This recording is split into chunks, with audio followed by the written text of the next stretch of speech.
Mic check, 1, 2. Okay, well, no time like the present, I guess. So title is not clickbait. I think it's pretty descriptive of where I'm at. I am done playing Paper Yu-Gi-Oh for probably a while, possibly forever.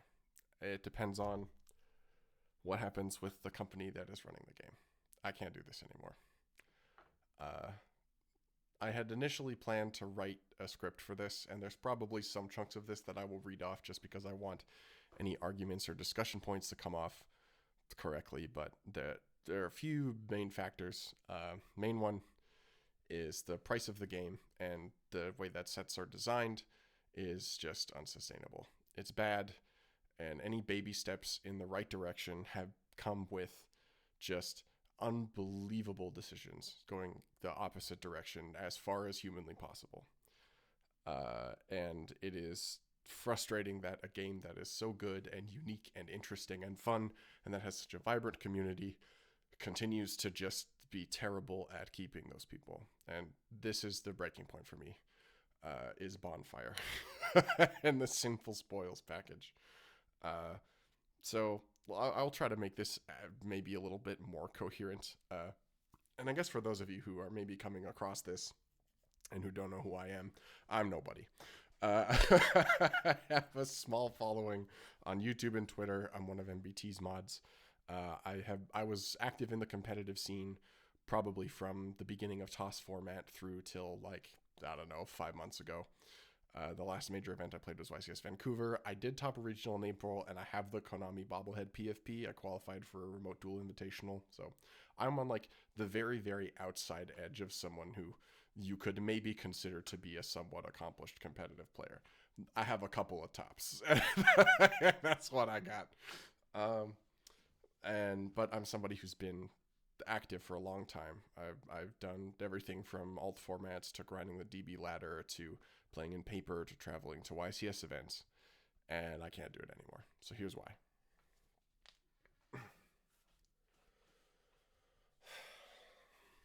First and most obvious is the price of the game. There are a lot of people who will tell you that you can compete on a budget, and that's just not remotely true at all. If your goal is to top a YCS or even a regional, statistically speaking, you're outpriced. For the vast majority of people who are playing this game or who are looking to play it competitively. And part of the problem is that Konami continues to build sets in such a way that when they finally do make cards that were at the top of competitive play accessible, they are no longer at the top of competitive play. Stuff almost always rotates out. And when it doesn't rotate out, they take a long time to bring the price down to a reasonable level. The most recent example of this is Triple Tactics Thrust. And notably, this is like, to Konami's credit, this reprint has come sooner than most stuff does. If you think about it, it took Baron a year and a half to get a reprint in a side set. It took Prosperity almost 2 years to get the Megaton print, and then it took them a little longer than that to finally put it in the Rarity collection. But Thrust is still going to be a $40 to $50 card, especially as somebody like me who lives in Canada. The market up here just still sucks. Getting individual cards is just not reasonable. It's easier to get sealed product, but it is just impossible for that sealed product to actually give you any of the cards that you need to play. Thrust for ages was prohibitively expensive for a ton of people, and I bought them. I bought them because I wanted to compete with Dino and I wanted to try competing with Fluffle. And it was not worth it. It just wasn't. Just as a list of stuff that I have bought at peak price to keep up with the competitive game, when I started playing and when I got into it a bit more so that I could go to YCS Niagara 2019 during TOS format, I paid for a pot of extravagances close to maximum price so that I could play Extravagance Dinosaur. Later sold those. I bought Prada Prosperity very close to release, which was almost 400 Canadian. And that was to play Dinosaur as well. And that is what largely, that playset of Prosperity has basically led to the majority of my event success. And I bought Triple Tactics Thrust. I bought Fenrir's at near full price. So I bought Droplets at near full price to play with Fluffle because it was just such high value to send vendors and chains. It's like, it's not reasonable for the vast majority of people to be doing that. And at the time I bought some of those, it wasn't reasonable for me to be doing that. I was captive in an audience because of the way that this game is designed. It's a lot of gotcha mechanics that are very bad, and it could be made in a way that is much more ethical to players and actually helps grow the community. But instead, what we've seen is while YCS attendance is going up, I see local scenes dying. A lot of shops in my city don't run Yu-Gi-Oh anymore. There was like a period around TOS format where it started to pick up. I could go like in Edmonton, I could go like once every day of the week almost. And I saw a shop close. I saw like 2 or 3 shops close. And one of the shops that used to be like the place to run Yu-Gi-Oh just doesn't run them anymore. So now I think there's only 3 places that are running events. There used to be so many more. So even in a scene where like it was thriving, it's gone. Like the local scene dies when this stuff happens. Okay, let's try to come back to a more coherent example and the thing that has led me to decide that I'm done. And that is the Sinful Spoils package. Gonna get out ahead of the bozos here. This is not a new thing. It's not new for packages to be expensive. The Castira the Castira deck was expensive. Engines have been expensive in the past. DAD is a thing, and it's probably the most expensive. But, so this is, like, Necros was crazy. This is not new for a deck that is at the top level of competition to be distributed in such a way that it is artificially expensive. Bonfire is expensive in the OCG. Based on replies on Twitter, it's like $40 USD max. That's where those cards cap out. They don't go to $129 on pre-sales. And a lot of people are going to come in and be like, you're reacting to pre-sale prices. They're going to go down. Yeah, and then a lot of the time they go back up. I think Crossout is an outlier here. SP Little Knight is above where pre-sales were here in Canada. I posted a tweet being like, this is ridiculous. I'm seeing them selling on the Facebook groups for 130 Canadian now. Like, it's unbelievable. So right now, if we take Bonfire, maybe deduct like $30 off the pre-sale price. Let's be generous with this and deduct $30 from that. The Sinful Spoils package in Canada, just the package. So let's say I do 3 Bonfires, and then I buy the 3 Wanteds, I buy the 1 original whatever. Maybe I sneak in a Flamberge Dragon for fun, and I buy one of the Black Lady, one of the Black Witch. It's looking at like $800 to $1,000 Canadian. I haven't even touched anything else in the deck. I haven't even touched SP Little Knight. That is fucking unbelievable. It is completely unreasonable, and it is almost entirely Konami's fault. If we had the OCG distribution model, this would not be an issue. This is too much for me. And importantly, a lot of decks that I wanted to try to build are just things that I can't do. I'm not going to spend the money on the package, and because I want to play the Agadoatic Evol deck. That deck looks really cool, but you have to have the wanted package to play it at a competitive level, and it is $1,000 if I decide to go all in on it once Phantom Nightmare releases. We have a cool format right now. It might be bad for some competitive players, which is a reasonable take, but like you actually can play cheap stuff, and that gets completely ruined once Sinful Spoils is a thing. So that's issue number 1 that I have, is the price. And again, like Konami could fix this yesterday. It might take a couple of sets, maybe not yesterday. They would need to take a couple of sets that they've already got into production and fix it later. Something has to change. The Etco changes made it bad, but the problem was already bad. We need the OCG model, and we need it yesterday. Or we need some way to make it so that opening sealed product is interesting, because right now it just isn't. It's a bad value proposition, and it just sucks for the players overall. Okay, so that's my main gripe, is the price. And Konami's print practices have just been terrible.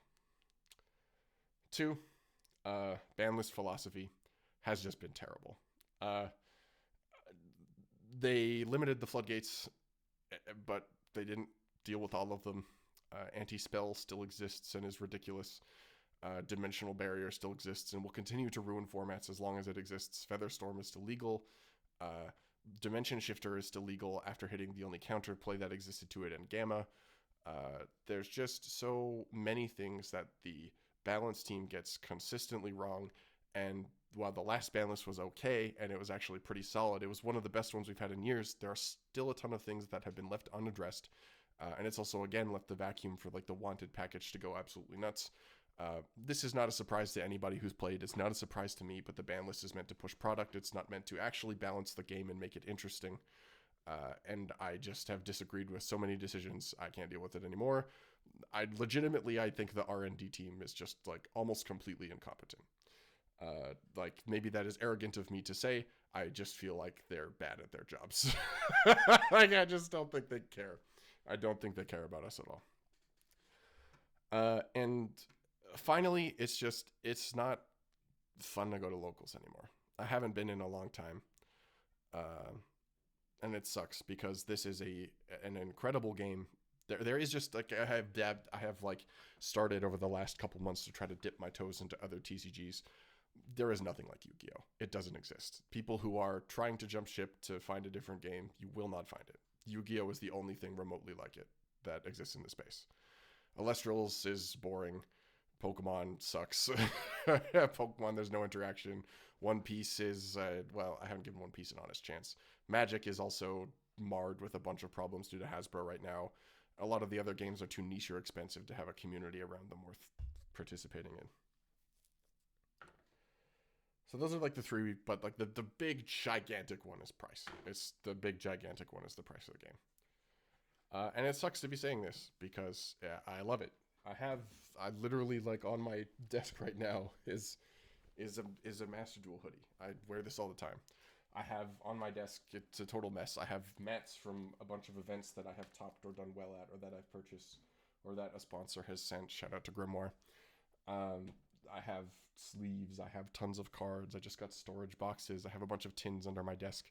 I have deck boxes full of Dinosaur and Fluffle and Crystal Beast and everything that I've been passionate about for the last, like, probably 10 years if we're talking the time I spent playing terribly on Dueling Book and Dueling Network for that matter, if we go back that far. But I can't do it anymore. I'm setting some conditions for my return. Not to issue Konami an ultimatum. They don't care about me. I'm nobody. But these are for myself. So one, printing practices have to meaningfully change. And when I say meaningfully change, I mean meaningfully change. I mean it needs to change.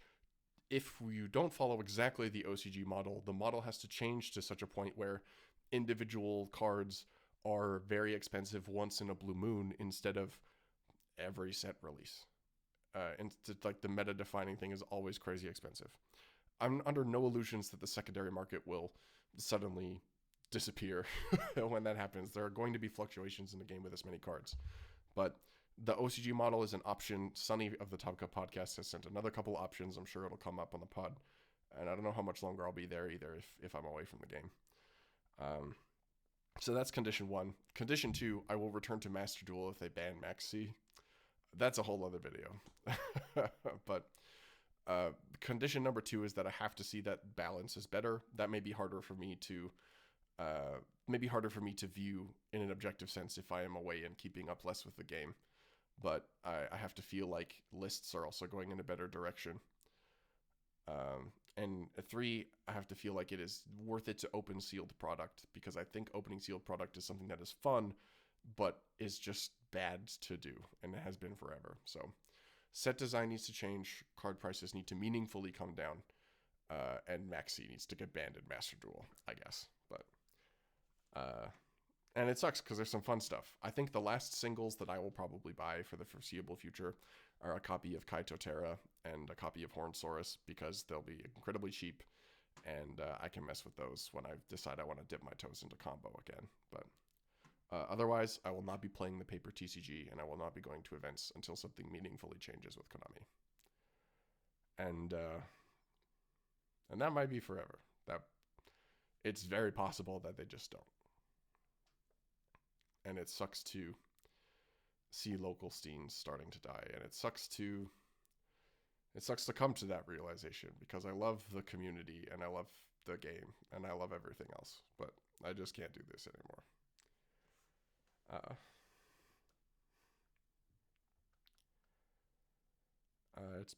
It's I don't know how meaningful it is for anyone else, but It's been an honor to be Giant Skyhawk, even in this little even in this little tiny corner of the world. It's been fun to it's been fun to get to fool around and have an impact, but spent a little too much time being Giant Skyhawk, and I have to spend a lot more time being Isaac. So, Hawkman signing off for now.